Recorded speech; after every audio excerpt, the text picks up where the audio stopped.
Hey y'all, my name is Matt, and this is Massive Beers. We are here for some side-by-side hopeful goodness, courtesy of Woodland Farm Brewing. Let's slide that sucker over. We have the Bergian, I don't know. Up for debate. I do not want to look anything up about this beer. Just go into it kind of unfettered, I guess you would say. The Bergian. I'm going to go Bergian. That sounds like almost like it's completely wrong, but I'm going to use it. It's a golden barley wine. 12.7% alcohol by volume. This is the 2021 version. It says here on the front of this beer, it says the golden barley wine was brewed to honor a man proud of his roots in Tauberg, New York. This beer is golden in color and loaded with rich caramel, toffee, and honey and sherry-like flavors. This beer is ready to drink now or aged indefinitely. Wrap your head around that. Indefinitely. You know, a lot of breweries don't make that claim. You know, DeMolin says it's good for 50 years, or Hardy's good for 20 years or whatever. Indefinitely. I like the cut of your jib, Woodland. 12.7% alcohol by volume. And we're going to be doing a double-barreled version of this beer, which is our golden barley wine ale was first aged in Black Button distilling rye whiskey barrels for 4 months, then used rum barrels. So secondary use, or third or fourth or whatever, rum barrels for over a year. It's less ABV, which is kind of makes sense, kind of doesn't, because while this one is the 2021 batch, I don't know if this is, maybe somebody at Woodland can kind of say 2021 batch of the base without barreling.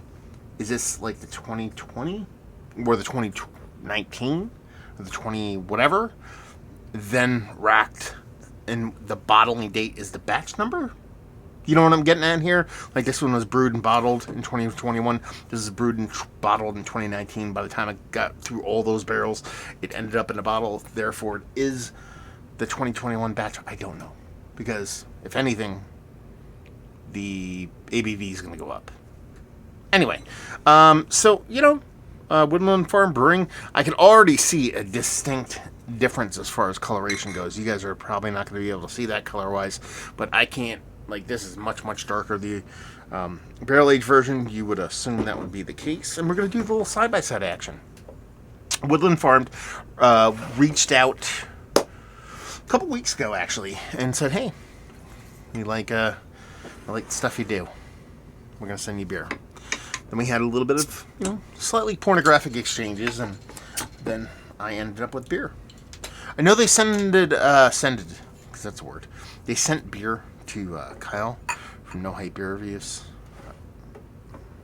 Getting used to the new place here. Let's do that. And we're going to do a collab, hopefully, on one of their beers. So we'll see how these suckers roll.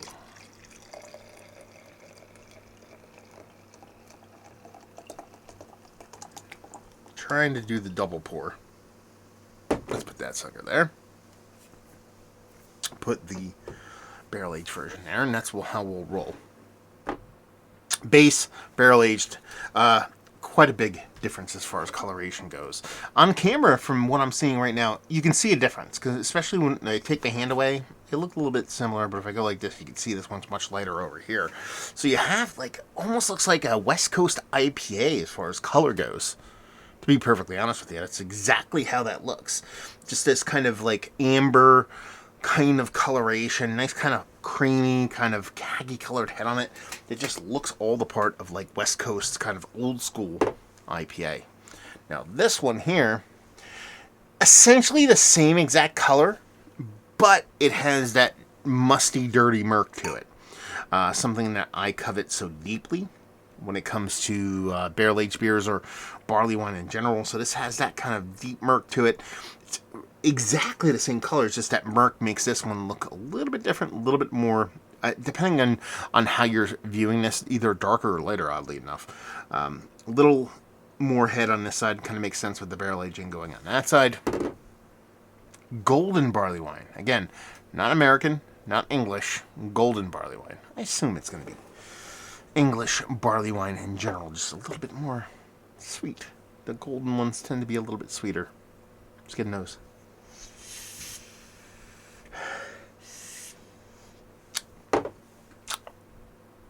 Apple. More often than not, on later barley wines, I tend to get this kind of like yellow, kind of apple kind of vibe from it. Not necessarily like red apple, not necessarily green. There's this kind of yellow apple kind of vibe to it. You get that subtly here. There's a nice sweetness to it, but it's not overpowering, especially with 12% ABV. It's not like you're getting this big, huge sweet on sweet thing. It does have this little bit of kind of like caramel, sugar daddy thing that's a little bit more on a kind of like sucking candy kind of sweetness kind of things, but nothing too heavy-handed. Again, I don't want to say it's overly sweet. 12% golden barley wine, you expect it to be sweet. Just smells like a high ABV American, I don't want to say American. It's a golden barley wine. English golden barley wine. That's how it comes off. Let's do this double barrel-aged version. Much more sugar daddy / butterscotchy. So there's definitely a butterscotch thing going over here. First inclination with the butterscotch, you're like, kind of off flavor kind of thing. I don't think that's the case. I think it's actually a combination of the actual blonde barley wine and the way it presents itself with those kind of apple components in combination with those multiple barrels. Because when you talk about, having this kind of spirit whiskey / barrel and then going into pre-used kind of rum barrels, I can get that kind of butterscotchy, kind of buttery kind of vibe from it. I get a ton of butter vibes, like actual sticks of butter vibes when it comes to like rum, more specifically Caribbean rum. So I can kind of see where this would kind of flutter in that direction. Richer, more dated, more older. There's oxidation here, but in a positive way. So you get a cool kind of side by side here, because it is very much kind of like green barley wine. Like, even though it does have some time on it already, 2021 version, we're already into the fourth month of 2022, so it definitely has at least several months on it, but it still is kind of fresh and green. Over here you have that little bit of oxidation, that bit of kind of richness that you can only derive from a barrel, and it just kind of comes off a little bit more, for lack of a better term. Yeah. Let's dive in. Cheers.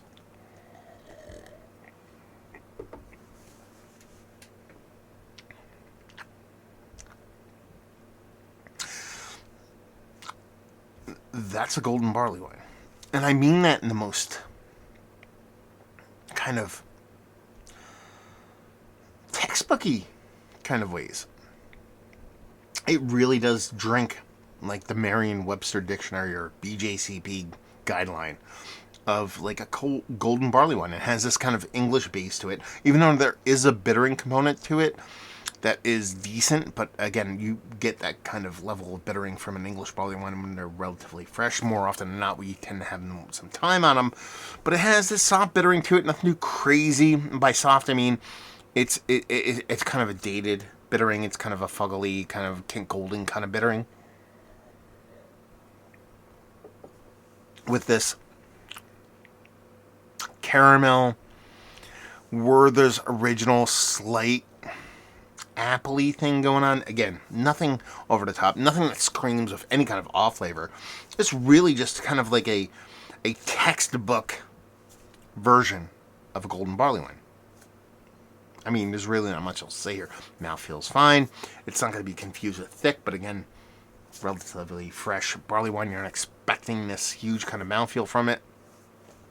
Its impact is big from the alcohol level. It's not hot, but it's big. Sweetness level, it's big, but it's not overly sweet. Bittering level, not huge. Not going to be confused with the American barley wine, but big enough for a fresh English-style golden barley wine. I like it. I think it's tasty. Let's put it that way. Let's dive into the barrel-aged version.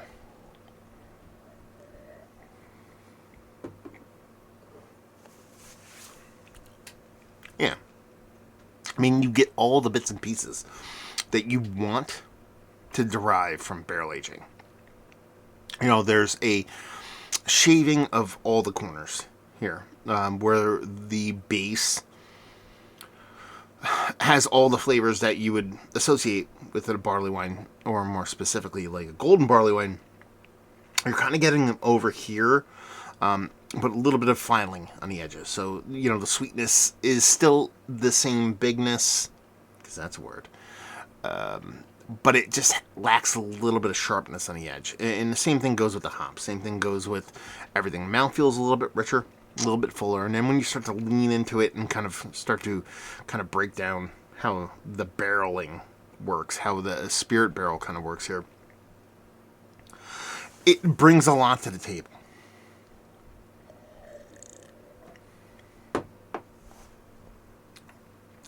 Butterscotch, what I said in the nose, butterscotch and sugar daddy, if you blended those together, it's really where this beer kind of hits its stride, because you're getting that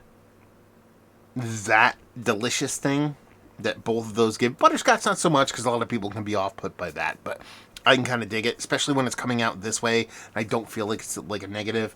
I don't feel like it's like an off flavor. I just think it's a flavor that you're getting from the combination of both spirit barrels and the actual golden barley wine just kind of merge together and give you inklings of that butterscotch. It's not an off flavor thing. It just makes this beer way better. And I think that's where both of these kind of come to a head. We'll get to that in a second, but the mouth feels nicer over here. Everything about this beer is just elevated. It's basically this beer, but elevated a little bit more than what this beer would normally do on its own.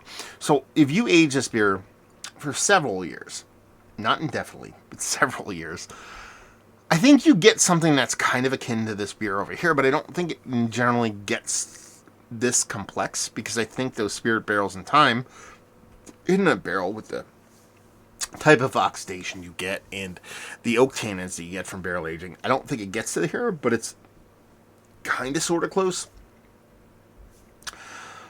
It's a much better version of what I have over here, even though this is fine and tasty, whatever. When I drink this beer over here, what I think about is what this beer is going to become.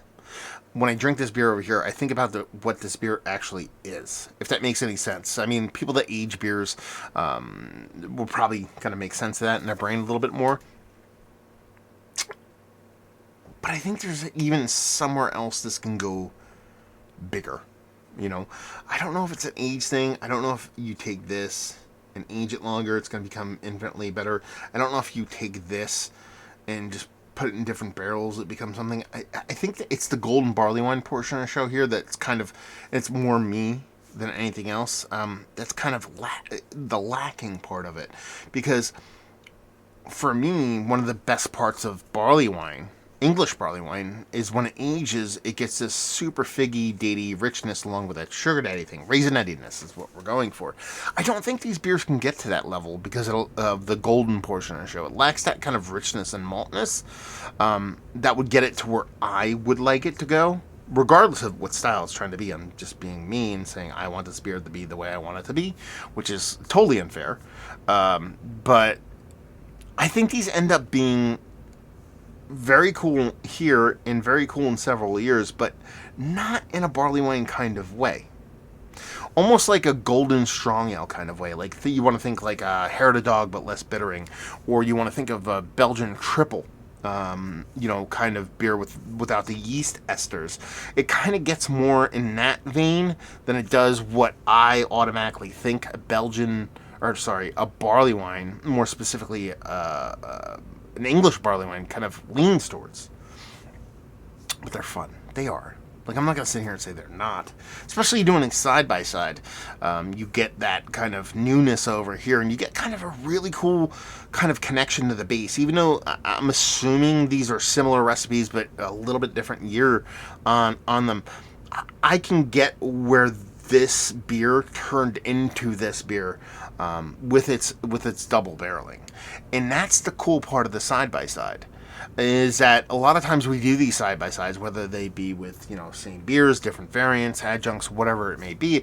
More often than not, I get not the same beer, but a little bit different beers, and you're like, okay, they're kind of associated, like kind of like second or third cousins as opposed to siblings. You could tell these are siblings, and I think that's my favorite part of this is the combination of both of these side by side, because over here, like I said, and I don't mean this as a negative, you get a Merriam-Webster dictionary version of a golden barley wine. You know, delicious, tasty, green, sweet, but not overly sweet. Kind of a drinkable barley wine, which is kind of creepy. And then over here,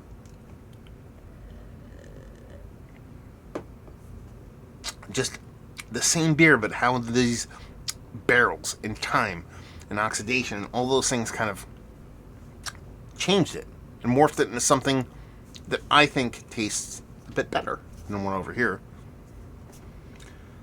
Good stuff, nonetheless. Cuvée time, where I think we're at probably 15 minutes right now.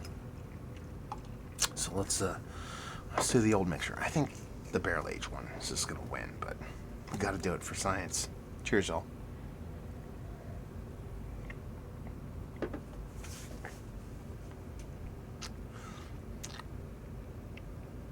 That's not too shabby. In a perfect world, I think this actually might benefit from a little cuvée, as Joe would say it, action, but more like the old beer, like 3/4 and the other one 1/4. I think it might be whatever, but it's tasty. Fun. Listen, I love barley wine. I really, really do. And with that love comes two things. One, I love it. So if you're going to send, if a brewer's going to reach out and they're going to send me something, be like, this guy loves barley wine. Let's send him some barley wine. But you have to think about the flip side of that. I love barley wine. So I'm very not particular, but I'm very in tuned with what I believe. I think I'm right because I'm that arrogant. What barley wine should taste like. Now, blonde barley wine, you put a little twist on there, yes. And this is tasty stuff. But I think both of these could use some years. The base without barreling, I would like to see this beer with 5 to 8 years on it. The barrel aged version, not as much, because I don't think, with that many moving parts, I don't think it's a long haul ager. But you give me this in 2 to 3 more years, I think I'm seeing a little bit more of a higher tune. But fun beers nonetheless. Listen, breweries in upstate New York that are, from where I sit, relatively unknown, because that's how I have to phrase it, because I didn't really know about these guys until they reached out to me.